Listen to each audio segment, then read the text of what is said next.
ભારત વર્ષમાં પ્રભુના વિવિધ સ્વરૂપોની સાથે તેમના પરમ ભક્ત એવા સંતો મહંતોને પણ પૂજનીય ગણાયા છે। ત્યારે આજે આપણે બાલકુબેર મહારાજના સ્થાનકના દર્શન કરીશું। સારસાપુરીમાં આવેલું બાલકુબેર મહારાજનું આ ધામ કે જ્યાં ભક્તિ અને આસ્થાની સુવાસ મહેકે છે, ત્યારે આવો આ સ્થાનકના દર્શન કરી તેનો મહિમા જાણીએ। श्री करुणा सागर महाराज रंकधिराज गरीब निवाज महर करो मुझने महर करो मुझने हूँ वळगी रह्यो छू प्रेम करीने तमने।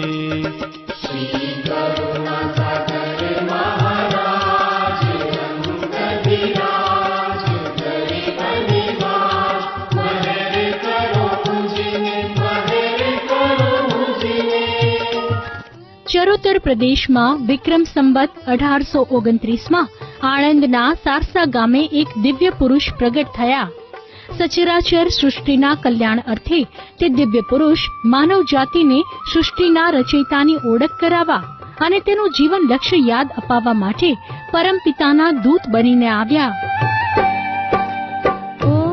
પરમ ગુરુ શ્રી કરુણાસાગર મહારાજના નામે પ્રસિદ્ધ થયેલા એ દિવ્ય પુરુષે સારસા ગામે ગુરુ ગાદીની સ્થાપના કરી, જેનું નામ છે કૈવલ જ્ઞાનપીઠ।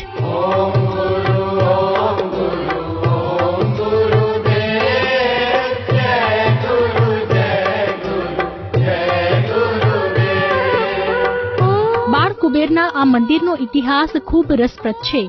ક્ષત્રિય કુળના હેતબાઈ જ્યારે પોતાના પિયર સોલાપુર જવા નીકળ્યા ત્યારે રસ્તામાં કાસોરની ભાગોળે તરસ छिपाવવા સરોવરના કાંઠે પોતાના શિશુને રમતું મૂકીને જળપાન કરવા ઊભા રહ્યા। તરસ छिपाવ્યા બાદ તેમણે જોયું તો તેમનું બાળક ગાયબ હતું।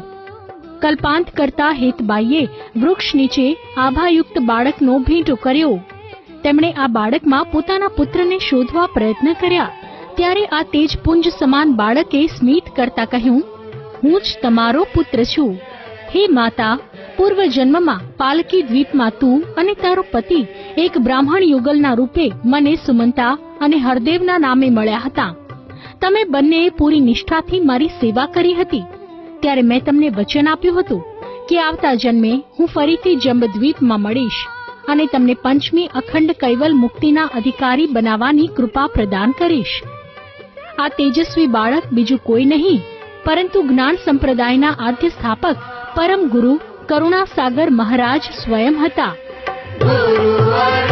હેતબાઈને બાલકુબેર મહારાજે પરિચય આપતા કહ્યું, હું સૃષ્ટિના સર્જનહાર કૈવલ કર્તાનો પાટવી પરમ વિશેષ અંશ છું તથા તેમની જ યોજના અને આજ્ઞાથી સર્વ અંશોનો ઉદ્ધાર કરવા નિરંજન ધામ, શક્તિધામ, વૈકુંઠ ધામ, ચંદ્રલોક, સૂર્યલોક વગેરેની યાત્રા કરીને પૃથ્વી પરના 6 દ્વીપોમાં ઉપદેશ કરતા કરતા હવે જંબુદ્વીપમાં પ્રગટ થઉં છું। આમ કહી બાલકુબેર મહારાજે હેતબાઈના ખોવાયેલા શિશુનું રૂપ ધારણ કરી તેમના ઘરે 7 વર્ષ સુધી રહ્યા। 7 વર્ષની વયે દિવ્ય પરમ ગુરુએ ગૃહત્યાગ કર્યો। સાધુ દીક્ષા લેવા માટે સારસા નજીક આવેલા ઓળ ગામે તે સમયના સિદ્ધ પુરુષ રામાનંદી સાધુ કૃષ્ણ સ્વામી મહારાજ પાસે ઔપચારિક દીક્ષા લીધી। બાલકુબેરજીએ સારસાપુરીમાં કૈવલ જ્ઞાનનો પ્રચાર કરવા કઠોર પરિશ્રમ કર્યો। તેમણે પ્રભાતિયા, મંગળપદો, ધોળ, ભજનો સહિત 15 જેટલા મહાન ગ્રંથોની રચના પણ કરી। ધીમે ધીમે બાલકુબેર પ્રત્યે લોકોની આસ્થા વધવા લાગી અને આજે પણ ભક્તોના તમામ કષ્ટ દૂર થતા માનતા પૂરી કરવા માટે હજારો ભક્તો પગપાળા અહીં આવે છે। દ્વિતીય કુબેરાચાર્ય નારાયણદાસજી મહારાજે સરસાપુરીમાં એક ભવ્ય મંદિરનું નિર્માણ કરાવ્યું। પોતાના આરાધ્ય એવા કરુણાસાગર મહારાજ કે જે બાલકુબેર તરીકે જાણીતા છે, તેમની પ્રતિમાની પ્રતિષ્ઠા કરાઈ। પરમ ગુરુ જ્યારે સ્વધામ પધાર્યા ત્યારે તેમના દેહમાંથી પ્રગટ થયેલી જ્યોતિને અખંડ દીવા સ્વરૂપે દર્શનાર્થીઓ માટે મંદિરમાં રાખવામાં આવી છે। 1942 થી 1946 દરમિયાન સારસામાં ભવ્ય મંદિર નિર્માણ પામ્યું, જે આજે પણ ભક્તોની આસ્થાનું કેન્દ્ર છે।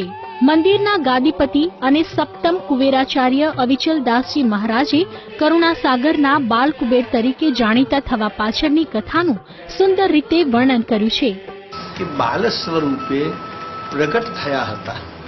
કરુણાસાગરનું એમના ગુરુજી આપેલું નામ કુબેર સ્વામી છે.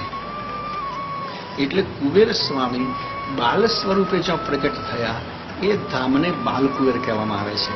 મોટી સંખ્યામાં ભક્તો અહીં દર્શનાર્થે આવતા હોય છે અને બાલકુબેર મહારાજ દરેક ભક્તોના દુખડા પળવારમાં દૂર કરી દે છે.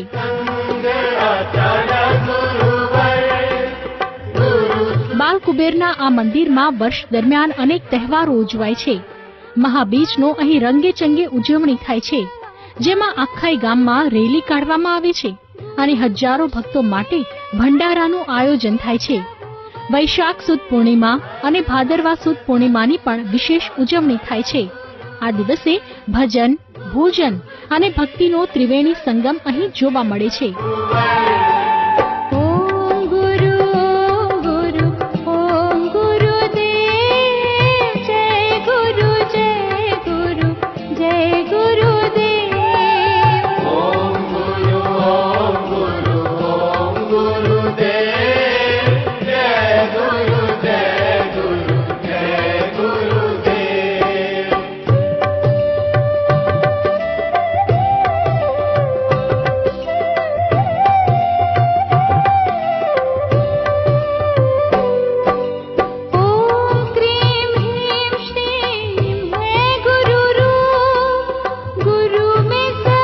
મંદિર ટ્રસ્ટ દ્વારા અનેક સેવા કાર્યો પણ થતા હોય છે.